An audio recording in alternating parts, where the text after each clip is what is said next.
Let's talk a couple tips about starting seeds in a greenhouse, greenhouse best practices. First off is fan. You need some sort of circulation in the air. Otherwise, there's a lot of things that can happen. You can get mold, you can get the seedlings have a higher chance of damping off, which is when they get really weak at the bottom of the stem. Essentially, they start to rot at the bottom of the stem, where the stem meets the soil. You can get just little diseases in here. It also strengthens the seedlings. So natural out in the air, there's always some sort of wind, so they're swaying back and forth, and it's strengthening up. So they need some sort of resistance to stay strong, prevent legginess. So some sort of aeration. Next would be ventilation. Based on the level of sun, it can get really hot in here or really cold in here. So depending on that, you want one of these vents that can sense. They're really cheap, like 15 bucks on Amazon. If you fix, like mine was broken, that's why I know. So I fixed it. If it gets above a certain degree in here, it opens up and lets some air out. Now, it might not be enough. You might have to let more air out to actually make it worth the while, so it doesn't get too hot in here. But between the ventilation and the aeration, like the fan circulation, makes a big difference. I also have a heater in here. So now in the winter, it's February right now, early February. We definitely need some sort of heat in here. I like to keep it starting off in the early season at 60 degrees. As it gets, now the sun will make it a little bit warmer during the day, but at night it likes to maintain a 60 degree level. It's actually 59 right here. So that's another thing that we want to keep in mind is some sort of heat. Now you can, if you don't have access to electricity in your greenhouse, you can do some sort of the old school method of buckets. You could do these big buckets of water, and the water will absorb the heat in the day and slowly release it overnight. You could also do stones. In my other greenhouse, I have stones on the ground, and they absorb the heat and will release it slowly throughout the night.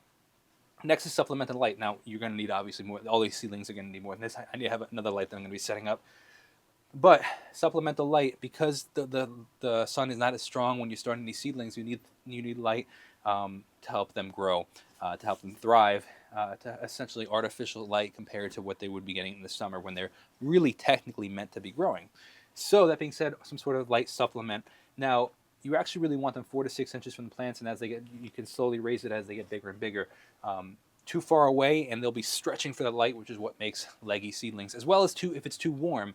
Legginess is from leggy seedlings come from too much light that's too far away. So your supplemental light, or lack of supplemental light, and it's trying to reach the sunlight, or if it's too warm in here. So if it's too warm, they'll grow too fast without actually being stocky enough, and they'll just become really spindly and not thriving strong plants.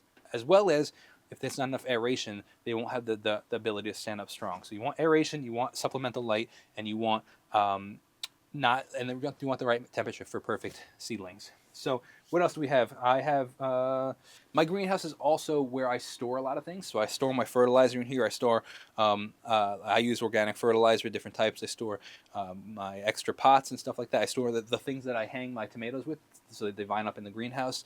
I store extra trimmers and extra. I use peppermint oil as a preventative, like a pest preventative. So I store that in here.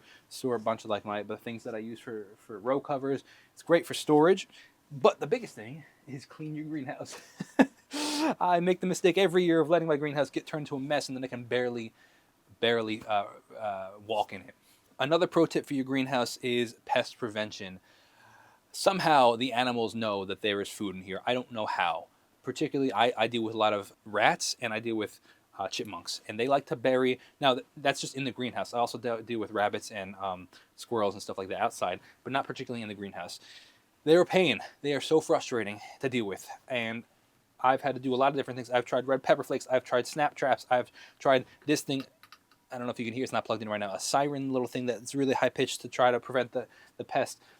Only thing that works is working like outside of the greenhouse and digging down, putting chicken wire down, and preventing them from burrowing down, as well as the snap traps when they get in. You could also put like row covers. Like for example, like actually I might honestly put these on now. This is like a chicken wire that I was talking about. I honestly will probably just throw these on top so that they can't dig down and get to your seedlings. It is so frustrating when you spend all this time, and especially when the seedlings are bigger, and they just throw them around and wreck all the time and effort you put in. So as a pro tip, I highly recommend you cover your seedlings with some sort of chicken wire to prevent any sort of pest from getting to them. Again, whether it be